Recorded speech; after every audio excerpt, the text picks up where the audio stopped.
kami dari kelompok 3. Di sini akan melakukan role play asuhan keperawatan untuk masalah stunting pada keluarga dengan anak prasekolah. Selamat menyaksikan. Assalamualaikum, permisi. Waalaikumsalam. Silakan masuk, Mbak.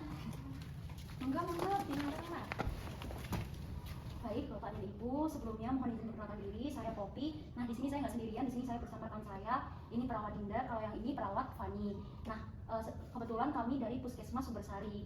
Tujuan kami ke sini yaitu untuk menilai bagaimana kesehatan dan perkembangan anak Bapak dan Ibu. Untuk itu, apakah Bapak dan Ibu bersedia? Oh, oke, monggo silakan. Monggo. Terima kasih Pak Bu karena telah berkenan untuk kami kunjungi. Sebelumnya izin mengonfirmasi bahwasanya kami di sini itu bukan untuk menghakimi dan bukan untuk menyalahkan. Namun di sini kami ingin membicarakan bagaimana kondisi perkembangan dan kesehatan dari anak panjenengan serta mencari solusi bersama. Untuk itu apakah panjenengan berkenan? Iya, Mbak, nggak apa-apa. Baik, nanti selama diskusi apabila Bapak dan Ibu memiliki pertanyaan atau memiliki hal yang ingin didiskusikan boleh ditanyakan. Oh iya, siap-siap. Dan nanti panjenengan bisa langsung menyampaikan saja. Wah Bu, itu yang lari-lari apakah anaknya panjenengan Bu? Iya, Mbak, benar. Dengan adik Dimas? Iya, Dimas. Oh, kalau boleh tahu umurnya sekarang berapa adik Dimas? Sekarang udah 4 tahun. Oh, 4 tahun. Iya. Kalau dibandingin anak seusianya, ibu itu melihat pertumbuhan adik Dimas tuh kayak gimana? Ini sih, Mbak, yang saya lihat tuh anaknya kayak badannya lebih kecil, juga tingginya tuh gak sewajarnya teman-temannya yang lain. Kayak lebih pendek gitu anaknya. Oh iya Bu, tetangga kita juga bilangnya begitu. Dimas itu agak kecil memang dari teman-temannya. Baik, saya mengerti Pak, Bu. Pasti ada rasa khawatir ya saat melihat pertumbuhan adik berbeda dengan anak lain. Iya, Mbak, saya takut ada masalah sama anak saya. Dan itu kalau boleh tahu berat badannya Dimas terakhir timbang itu berapa ya? Terakhir yang saya ingat itu di 10 kilo, Mbak. Iya, Mbak ya? Dia kan yang cerita 10 kilo. Untuk berat badannya tiap bulan itu turun atau naik ya? Kayaknya ini, Mbak. Apa namanya? Kayak susah naik ya. Kalau buat tinggi badannya, apakah ibu merasa pertumbuhannya itu lambat gitu? Iya, soalnya yang saya lihat tuh kayak ukuran badannya itu terus mau sabitannya gede ya, anaknya juga segitu-segitu aja gitu. Kayak celananya itu juga jarang ganti ukuran sih Mbak. Saya itu Bapak, jadi ada tanda ya bahwa adik Dimas ini mengalami pertumbuhan berat badan dan tinggi badannya lebih tinggi. Baik, Bapak dan Ibu, izin bertanya kembali nih. Kalau aktivitas sehari-hari adik Dimas itu bagaimana Bu? Dimas aktif bermain atau anaknya cenderung pendiam? Oh, kalau aktifnya aktif sih, Mbak, cuman gampang capek anaknya. Oh, gampang capek ya Bu? Iya. Kalau dari segi berbicaranya atau berinteraksi dengan orang lain itu kayak gimana menurut Bapak Ibu? Kalau dari yang saya lihat, saya perhatikan itu anaknya kalau bicara bisa, cuman gitu kurang fokus kalau diajak bicara, diajak belajar gitu kan, Mbak. Baik Bu, terima kasih karena sudah menyampaikan kondisi adik Dimas Bu. Informasi seperti ini tuh penting untuk melihat tumbuh kembang anak sekarang dulu. Boleh tanya ibu sehari biasanya Dimas itu makan berapa kali ya ibu? Kalau makan itu kadang 2 kali, kadang 3 kali gitu, Mbak. Terus untuk lauknya itu biasanya makannya apa? Anaknya itu paling sering makannya nasi sama tempe aja, Mbak. Kalau telur, ikan, ayam atau susu itu biasanya makan nggak? Jarang anaknya mau. Ya karena penghasilannya juga pas-pasan Mbak. Kalau boleh tahu, Bapak pekerjaan sehari-harinya apa, Pak? Saya sih sebenarnya buruh tani, tapi kan ada ladang. Nanti saya tanamin sayur, empon-empon, itu nanti biasanya saya jual buat tanda-tanda. Baik Pak, kami mengerti kondisi ekonomi keluarga Bapak, tapi kami ingin menggali lebih dalam lagi. Nah, selama ini apakah keluarga ini menganggap yang penting anak itu kenyang aja gitu? Ya iya Mbak, pasti begitu kan. Nah, boleh saya sedikit jelaskan ya Pak, anak memang harus kenyang, tapi tubuhnya itu juga membutuhkan dan membangun supaya tubuhnya itu tetap tumbuh tinggi dan berat badannya itu tetap optimal. Jadi bukan sekedar makan aja ya, Mbak? Iya, kalau hanya kenyang tapi gizinya kurang, pertumbuhan anak itu bisa terhambat. Baik Pak, Bu, izin bertanya lagi, apakah adik Dimas ini sering sakit ya? Seringnya itu kena diare, Mbak, anaknya. Waduh, kasihan ya. Kalau gitu biasanya kalau diare itu adik Dimas jadi susah makan atau enggak? Atau makannya tetap normal? Tetap ini susah jadinya kalau mau makan gitu. Nah, ini itu penting sekali ya, saat anak sering diare, nutrisi yang masuk ke tubuh itu tidak terserap maksimal. Nah, jadi beban badan adiknya ini bisa sulit naik.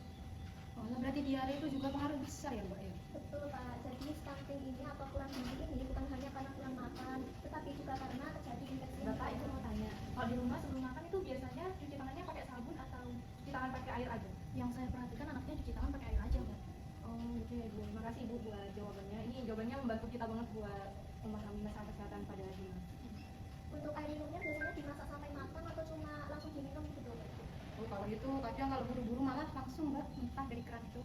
Nah, dari itu juga bisa meningkatkan risiko masuk ke tubuh anak itu kalau nggak dimasak matang lainnya. Oh bakteri-bakteri yang Memang ada. jadi. Mohon maaf, ingin tanya lagi, untuk terakhir datang ke posyandu itu kapan gitu? Udah lama ya, Mbak? Udah lama, Mbak. Iya, lumayan lama. Oh, udah lama ya? Iya. Itu namanya apakah ada kendala Bu?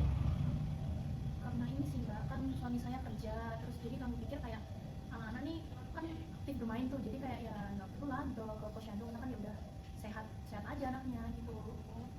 Jadi selama ini keluarga itu lebih datang ke pusat layanan kesehatan itu kalau anaknya udah sakit atau bagaimana? Ya iya mbak, iya kalau sakit aja kita bawa. Baik Pak, posyandu sebenarnya bukan hanya untuk anak sakit, tapi untuk memantau pertumbuhan supaya masalah bisa diketahui lebih awal. Nah, jadi begini Ibu Kakak, nah saat anak dalam waktu lama kurang mendapatkan gizi yang cukup, ditambah akhirnya itu sering sakit atau infeksi berulang seperti diare, nah maka pertumbuhan tinggi dan berat badan adiknya itu bisa terhambat.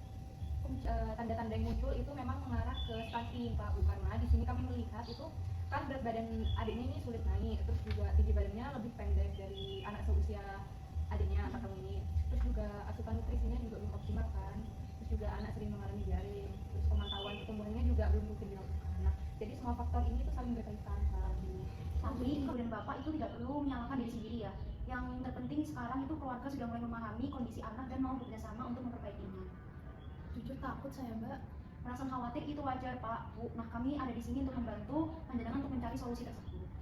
Nah, jadi berdasarkan hasil pengkajian kami barusan, kita di sini menemukan 3 masalah nih Bapak Ibu. Yang pertama itu defisit nutrisi, terus yang kedua itu ada resiko infeksi berulang karena diarenya tadi, terus yang ketiga itu ada pemeliharaan kesehatan keluarga tidak efektif. Baik Bu, seperti yang sudah kita pahami bersama, stunting itu merupakan suatu masalah kesehatan yang ditandai dengan tinggi badan anak lebih pendek dibanding usianya. Nah, hal ini itu terjadi karena pertumbuhan anak tidak optimal dalam waktu yang lama. Biasanya disebabkan oleh kurang gizi dan sakit berulang. Nah benar sekali Ibu, perlu diperhatikan juga bahwa pada anak usia prasekolah ini stunting tidak hanya mempengaruhi pada tinggi badannya, tetapi juga dapat mengganggu perkembangan otak, kemampuan belajar, aktivitas, dan tumbuh kembang anak secara keseluruhan. Nah, Bapak Ibu, makan bergizi itu nggak selalu mahal kok. Yang penting itu ada sumber protein buat membantu pertumbuhan anak. Contohnya itu apa ya mbak? Contohnya itu kayak telur, terus ikan, tahu, tempe itu sudah sangat membantu. Yang penting itu rutin diberikan saja kepada anak. Oh jadi nggak harus kayak susu yang mahal gitu ya? Iya, nggak harus Ibu, yang penting pola makan dan nutrisinya itu seimbang. Sebelumnya boleh izin bertanya, menurut panjenengan untuk hasil panen yang dilatih itu apakah memungkinkan jika sebagian disisihkan untuk dikonsumsi secara mandiri oleh keluarga? Itu sih kalau dipikir-pikir bisa ya mbak ya? Nah iya Ibu Kakak, karena kesehatan anak ini kan juga investasi jangka panjang ya. Kita juga perlu mencegah infeksi berulang seperti diare ya Bu ya. Iya. Ini bisa dimulai dengan membiasakan cuci tangan, pakai sabun sebelum makan, setelah BAB, dan sebelum menyiapkan makanan. Nah, air minum juga itu sebaiknya dimasak sampai matang supaya kuman-kuman yang ada di airnya itu mati. Oh siap mbak, nanti akan coba kami biasakan ya. Baik Bapak dan Ibu, sebelumnya saya mengucapkan terima kasih karena telah terbuka selama sesi diskusi pada hari ini. Iya mbak, kami juga terima kasih, kita jadi lebih ngerti ya mbak. Terima kasih mbak. Nah setelah ngobrol tadi ya Ibu Kakak, bagaimana perasaan Ibu dan Bapak? Ini sih mbak, awalnya tuh saya takut kan tadi ya, cuman sekarang udah tenang karena mbaknya bilang tadi masih bisa diperbaiki itu. Kita juga jadi lebih tahu apa aja yang harus dilakukan, juga tahu kalau ini belum terlambat juga mungkin mbak. Ya, jadi Bapak Ibu nanti kami akan memantau perkembangan Dimas kembali ya Pak Bu. Kalau misalnya ada keluhan atau anak sakit berulang, jadi Bapak Ibu jangan ragu kalau misalnya mau datang ke puskesmas. Iya.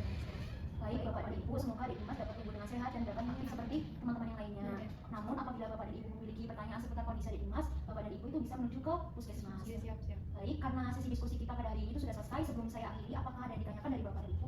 Udah cukup sih ya, udah cukup jelas kok mbak.